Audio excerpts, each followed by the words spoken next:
aardvarks. We've got two. I think this one at the front that's a little bit smaller is Dobby, who is our female. Oh, no. She's about 2 now. Not quite 2 actually, about 1.5. She was born at Chester Zoo last January. And the slightly bigger one is our male, who is Terry. So they are both now just about sexually mature, breeding pair at some point in the future. Which will be lovely because baby aardvarks are super cute. They're like really little and wrinkly and hairless and just adorable.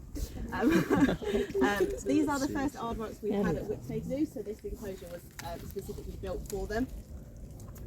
London Zoo were actually the first zoo in the UK to ever have aardvarks, way back in sort of like 1870. But these are the first ones we've had at Whipsnade Zoo. They are a burrowing animal, so it was really important for us to specially design this enclosure for them. So the fence line will actually go way down underground below us so that they can't burrow out and just pop up in the middle of the white rhino enclosure. Snuffle truffling. Yeah, they are a really unusual looking animal if you've not seen them before. A lot of people think they sort of look like anteaters, or they're a bit sort of piggy. They've got a bit of the pig about them, and they've got this kind of like really like big sort of claw hoof things. I think their body's a bit like really a wallaby. Kind of weird, unusual mixture of different animals. But they're actually completely in their own class, so they're not really very closely related to anything that we have living still today. The closest things that they're actually related to are things like elephants and manatees. Wow.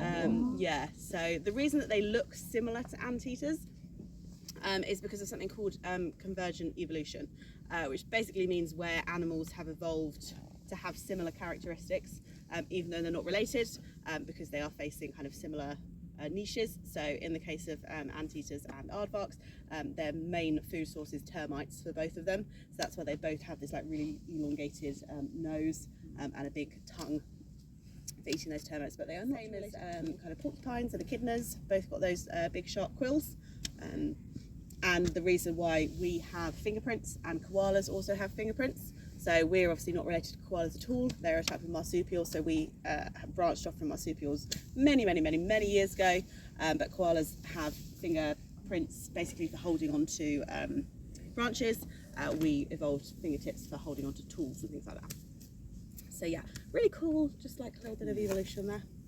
Actually, their koalas are probably in the top 3 now. So they are a nocturnal animal. So this is the best time to see them. So quite often if you come and see them during the day, they'll just be like curled up in their little bed and you won't really get much out of them.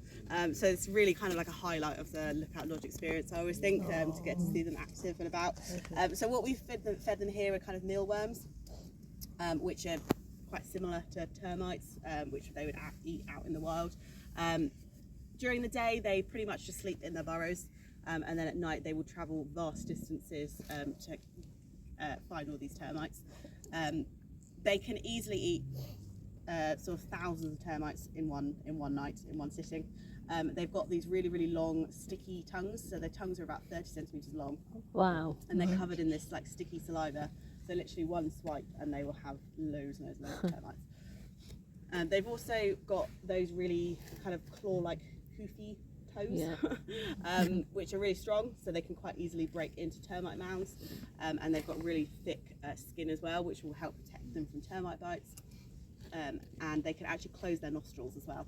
So when they're kind of trying to look for all those termites, there's no termites pulling up their nose, and they're not kind of getting dust and stuff in their nose as well. So it's a really cool little adaptation. So because they're nocturnal, we actually don't really know a lot about how many numbers are left out in the wild. We think they're doing pretty well. We think they're a fairly stable population. They're out sort of in like sub-Saharan Africa, down to kind of South Africa. But yeah, with them being nocturnal and also a very elusive animal, it's quite difficult to count the numbers of them. They are facing a couple of threats of habitat loss and kind of some hunting for bushmeat. Also potentially climate change might affect them because the temperatures are going up. There's more things like drought, which means you've got less ants and termites around for them to eat. But generally speaking, a relatively stable population out in the wild.